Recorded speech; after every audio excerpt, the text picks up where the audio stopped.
ela foi convidada para participar da Fazenda, fez um sucesso enorme na Fazenda e depois de 87 dias ela não foi eliminada. Ela pediu para sair. Olha que curioso.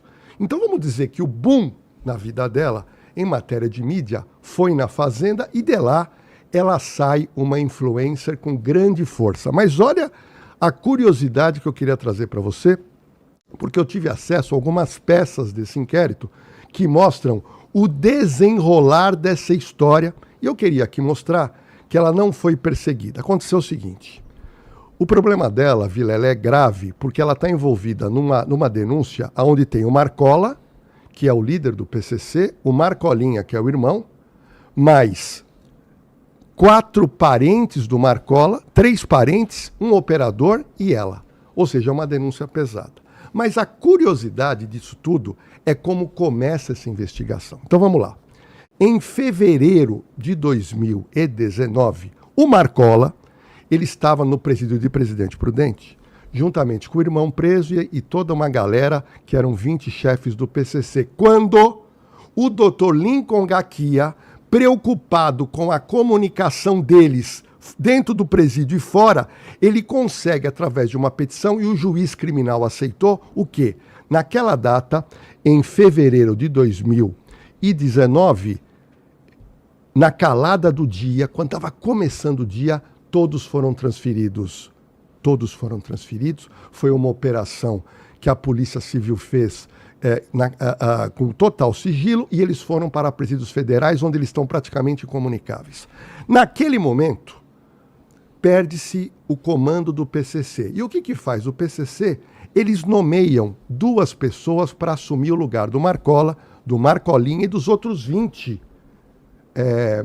que chefiavam o PCC. O que aconteceu? Olha que curioso. 23 de julho de 2019, a Polícia Penal, Vilela, estava preocupada que esses 2 estavam fazendo, sabe o quê? Dando ordens. E aí, numa operação da Polícia Penal, na cela 139, eles tiraram todo o esgoto da cela e eles encontraram isso aqui. Dá uma olhada, Vilela. Eles encontraram esse monte de papel, só que estava todo sujo. Tudo isso estava no esgoto da cela 139, aonde você tinha 2 líderes do PCC quando o Marcola estava isolado. Bom, a Polícia Penal aprende isso aqui, manda para o DEIC do interior, o DEIC do interior manda essa papelada suja para a perícia. É feita uma limpeza e aí os peritos começam a trazer o quê? Esses escritos, Vilela, olha. Cartas com ordens de comando. Com ordens de comando, olha. Olha quanta coisa que foi eventualmente extraído do lixo da cela 139. Bom, a partir daí, quando a perícia da polícia, doutor Fábio, limpa essa papelada, eles localizam num desses escritos o seguinte, espera um pouquinho, tem ordem para matar o diretor da cadeia anterior e o diretor da cadeia atual. Ô, louco. Por conta da transferência. Por conta da transferência. E aí, imediatamente, o DEIC do interior instaura o inquérito policial para proteger os dois integrantes, são diretores de cadeia, e a partir daí, esses 2 presos, que eram líderes do PCC, responderam um processo. E eu trouxe para você, eu estou trazendo para você, que eles foram os primeiros a serem condenados, porque foram os primeiros a serem apontados. Está aqui. Eles foram condenados na cela 139 por causa de toda essa papelada. Ok. Olha o que aconteceu, Vilela. Nessa papelada existia a chamada a loira da transportadora. Todo mundo falava, a loira, olha, fala com a loira da transportadora, olha, o dinheiro com a loira da transportadora. E a Polícia Civil investiga, e eles encontram uma transportadora pertinho do presídio. Olha a distância. Olha a distância. E essa é a transportadora. Uma transportadora Dr. Fábio, de um casal humilde que de uma hora para outra eles passaram a ter uma série de caminhões em que a Polícia Civil e o Ministério Público entendem que isso aqui era usado como lavagem de dinheiro para o PCC. Esse casal da transportadora está aqui. Foram presos. Em tese, a Deolane ainda era uma desconhecida, ela veio a ficar conhecida em 2022, quando, em dado momento, esse casal conversa com o operador financeiro do PCC, chamado Everton, conhecido como Playboy. E nos celulares, nas trocas de mensagem, aí sim aparece uma pessoa chamada DOB. D-E-O-B. A polícia falou, mas quem será que é essa mulher? Ou será que é homem? E começa a investigar, e começa a investigar, e começa a investigar. E sabe aonde estava a Deolane Bezerra nessa época? Na fazenda. Ela estava dentro da fazenda, quando já havia um inquérito instaurado, aí sim, contra ela, contra o Everton e contra a família Camacho por lavagem de dinheiro. E a partir daí, só para vocês terem uma noção, eles descobriram que, só para você ter uma noção, o Ciro, dono da transportadora, tinha na conta quase 3 milhões de reais. São todas quantias muito altas que acabaram circulando. Bom, moral da história, o Ciro pegou 14 anos de cadeia, a esposa pegou 11 anos e 3 meses, todos por associação do crime e lavagem de dinheiro, mesmo crime que responde hoje a Deolane. A partir daí, deste fato, eles começaram a investigar a Deolane, só que todos esses anos, até 2026, a investigação, doutor Fábio, foi feita e ela não sabia. Porque no direito hoje, o investigado é o último a ser ouvido. E a polícia foi levantar o quê? Tudo o que ela estava fazendo em matéria financeira, em matéria, primeiro, conta física e conta jurídica. Mas o mais curioso é que a Polícia Civil descobre isso aqui. Você está vendo aqui, Vilela, duas casas muito simples, lá da região de Presidente, onde fica o presídio. Nessas casas, a Deolane tem mais de 20 empresas abertas.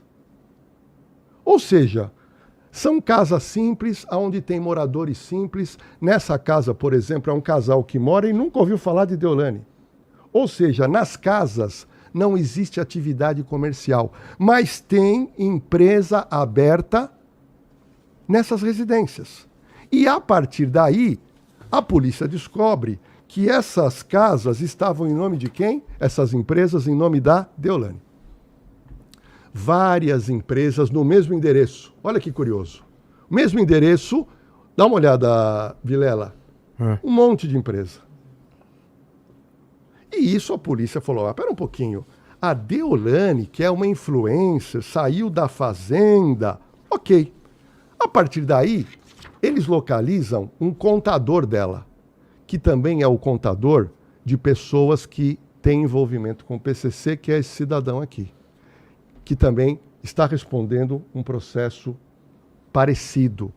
E o mais impressionante é que esse contador, doutor Fábio, ele teria mais de 2.444 empresas que ele cuida. Só que são empresas, Vilela, que cai dinheiro.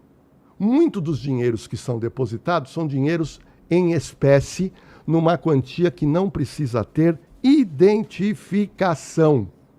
Ou seja, no levantamento da polícia, ao final do inquérito, eles verificam o seguinte, espera um pouquinho, naquela oportunidade, que foi agora, no começo do ano, nas contas físicas e jurídicas da Deolane, metade, 13 milhões e pouco na conta física, 13 milhões e pouco na conta jurídica, totalizando 27 milhões. O Everton, que seria esse rapaz que é o operador financeiro, que é um desocupado, não tem empresa, foi encontrado 8 milhões e 400 mil.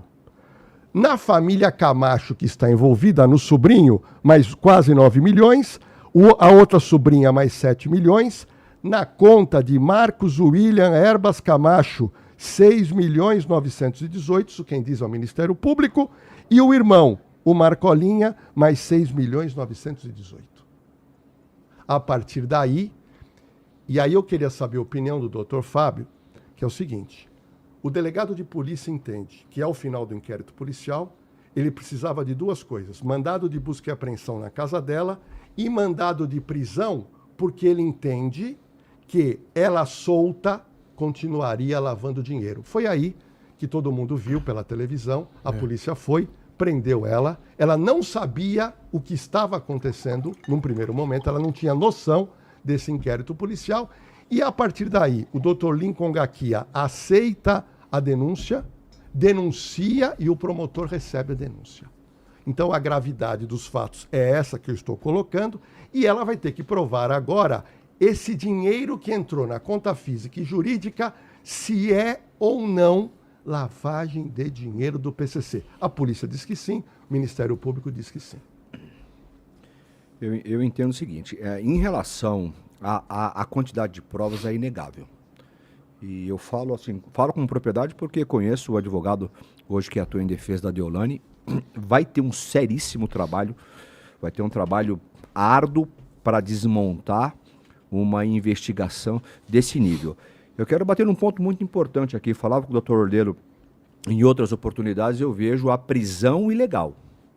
Não acho que a prisão, nesse momento, a prisão dela seja necessário, essa prisão. Porque ela cumpre os requisitos para responder esse processo em liberdade. Sem falar na questão das provas, porque são provas que já passaram e estão passando pelo crivo do contraditório, né? São provas que vieram de um inquérito policial muito bem fundamentado. Agora, em se tratando de prisão, eu acho a prisão, nesse momento, desnecessária. Concorda também, mano? Ilegal, eu não digo ilegal, mas eu acho desnecessária, porque ela cumpre determinados requisitos para que ela possa responder esse processo em liberdade. Se você gostou desse corte, não deixe de se inscrever em nosso canal, deixe seu like, compartilhe o vídeo. Agora, se quiser dar uma força, não deixe de se tornar membro do canal. É menos que uma paçoca. Valeu, muito obrigado.